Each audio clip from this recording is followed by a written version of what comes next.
a high-throughput screening platform for antimicrobial susceptibility using the technique of non-Faradaic electrochemical impedance spectroscopy. I'm Dr. Rhea. Recently, I've joined as an assistant prof in biochemistry in Goa University. I've done my PhD from IIT Bombay, and this work reflects when I was a visiting scholar last year at Tufts University.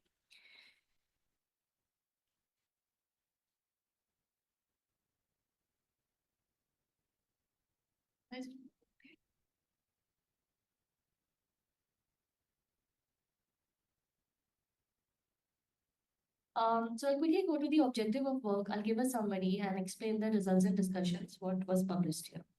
So the general scheme of work, so if we see the figure A, which is the antibiotic sensitivity test, how do we normally perform?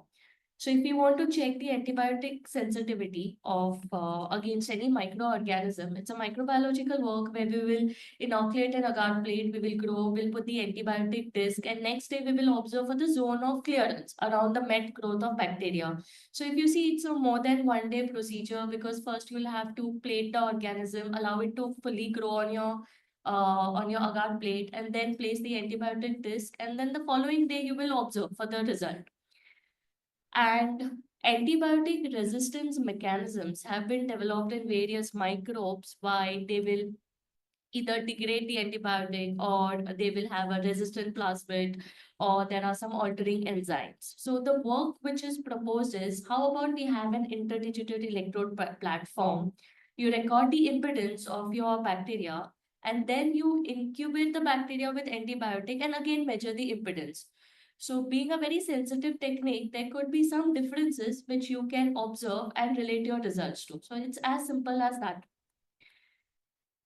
So the objective of this work is having a label-free antimicrobial susceptibility using non-Faradaic impedance to quantify antibiotic resistance in various strains of bacteria. I worked with Shivanella onidensis because we had a culture of Shivanella onidensis and they were genetically modified to have antibiotic susceptibility of varying degree. So having this kind of strains, it was easier for me to work using impedance and correlate the results. So the device which was used as an interdigited electrode and it was very easily developed in the lab without use of any lithography or high-end procedures. So this is the device. I'm sure why it's not coming.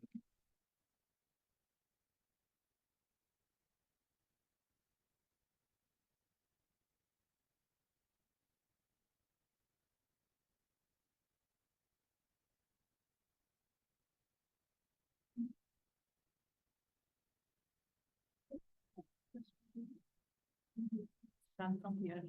No, don't go to the slide mode. Okay. It's from here you do and then you go. Okay. So using a laser cutter, stencils were made and they were stuck on PET. And we were able to achieve like a gap in width of 1 mm. They were and then they were just sputtered with gold. Okay, so it was as simple as that gold interdigitated electrodes which were made in the laboratory using just a laser cutter. And these stencils were sputtered on PET. The purpose of using PET is because you want to do your measurements using droplets and you wanted to hold the measurements. It was a 2 electrode system configuration and CH potentiostat was used for recording the impedance measurements. Okay. So the advantages of using electrochemical impedance measurement was we didn't want to use any labels. We didn't want to so impedance measurements can be of two types, right? We can have Faradaic or non-Faradaic. We didn't want to use any redox labels and just do the measurements in the growth media of bacteria so that we can record any changes in real time because we don't know if there would be any interference or hindrance from any redox molecule. So it was all in PBS and broth of bacteria where the measurements of the impedance were taken.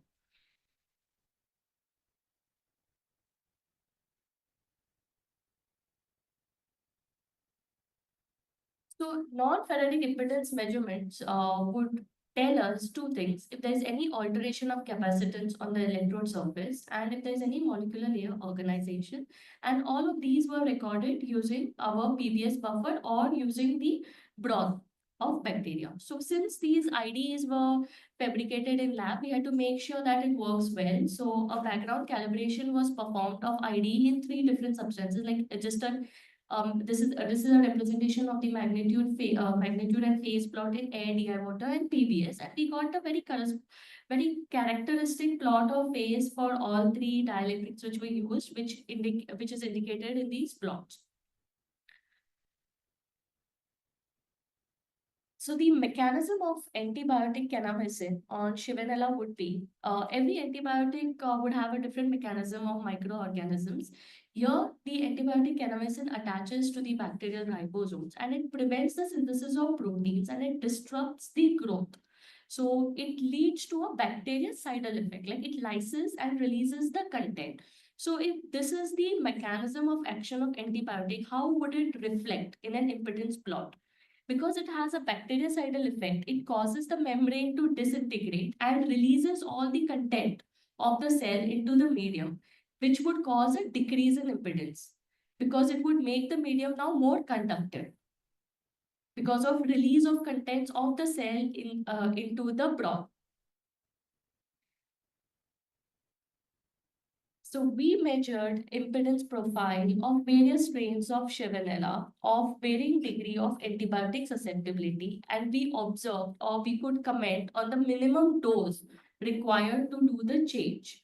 So if you have cells on an electrode platform and you have measured impedance, and if you dropped an antibiotic which had no effect, you would not see any major characteristic change in impedance because the antibiotic what you would be adding is hardly 10 microliters on this platform. But if the antibiotic has an effect on the cells which are on your electrode platform with the growth meter, you will see after some time that there's a drop in impedance. And all of these cultures after the effect were tested with the gold standard method. So using this platform, we were able to get the minimum dose. So if you see MR1 about 50 microgram per ml was the dosage required for the antibiotic effect on Shivanella MR1.